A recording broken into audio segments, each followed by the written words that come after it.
नसीब का लिखा एक रोचक कहानी। Very interesting Hindi story. दोस्तों, आपने कई बार लोगों को कहते सुना होगा कि मेरे नसीब में ही नहीं है, या नसीब में होता तो जरूर मिल जाता, या फिर यह कहावत कि नसीब से ज्यादा किसी को नहीं मिलता जरूर सुनी होगी। आज मैं नसीब की बात इसलिए कर रही हूँ क्योंकि आज की कहानी नसीब का लिखा एक रोचक कहानी इसी विषय पर आधारित है। 15वीं सदी की यह कहानी है। किसी एक गांव में बहुत ज्ञानी पंडित रहा करता था।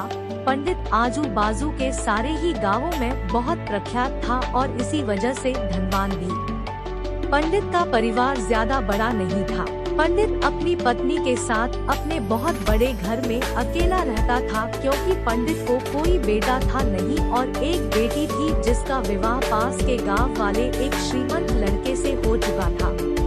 पंडित ने शादी से पहले अपने होने वाले दामाद की अच्छे से जांच पड़ताल की थी और अपनी बेटी का भविष्य भी ठीक से पढ़ा था, तब जाकर उसने बेटी की शादी की थी। लेकिन चंद सालों में ही पंडित का दामाद बुरी आदतों के चंगुल में फंस गया।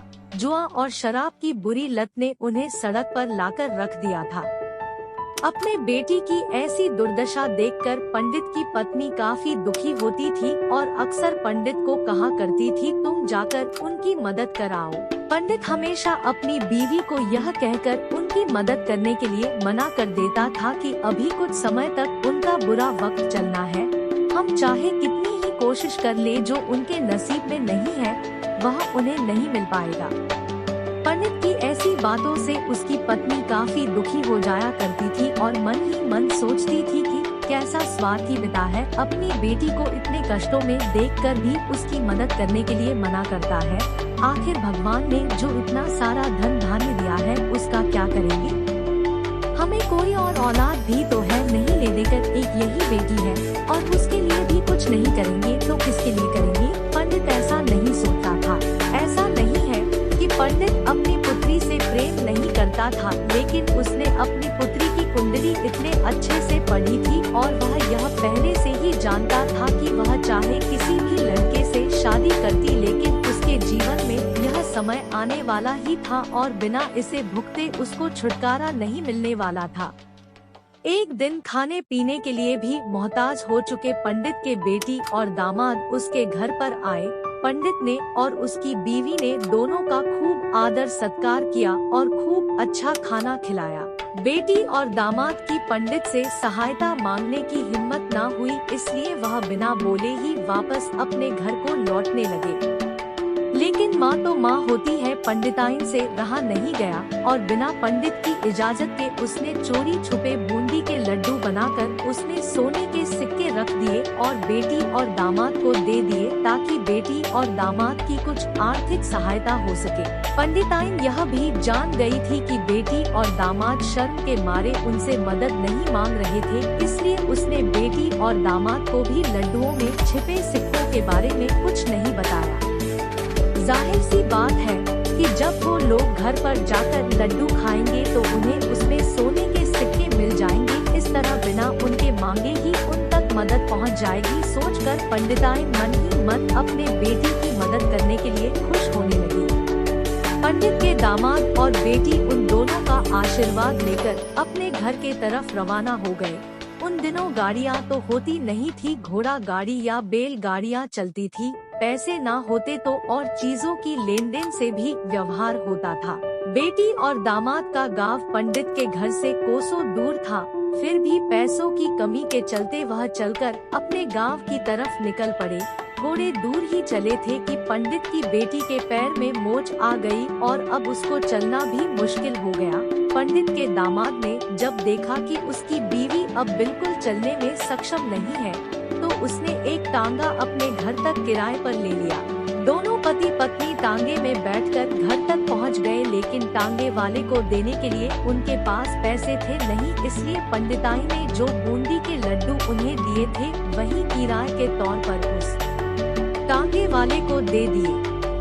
टांगे वाला बूंदी के लड्डू को लेकर वहां से चला गया। टांगे वाला अपने घर की तरफ जा रहा था, तब उसे एक हलवाई की दुकान दिखी। उसने सोचा कि थोड़े से बूंदी के लड्डुओं से मेरे घर के लोगों का ज्यादा है। इससे अच्छा मैं इन बूंदी के लड्डुओं को बेचकर उनसे कुछ चावल खरीद लेता हूँ। टांगे वाले ने बूंदी के लड्डू हलवाई को बेच दिए।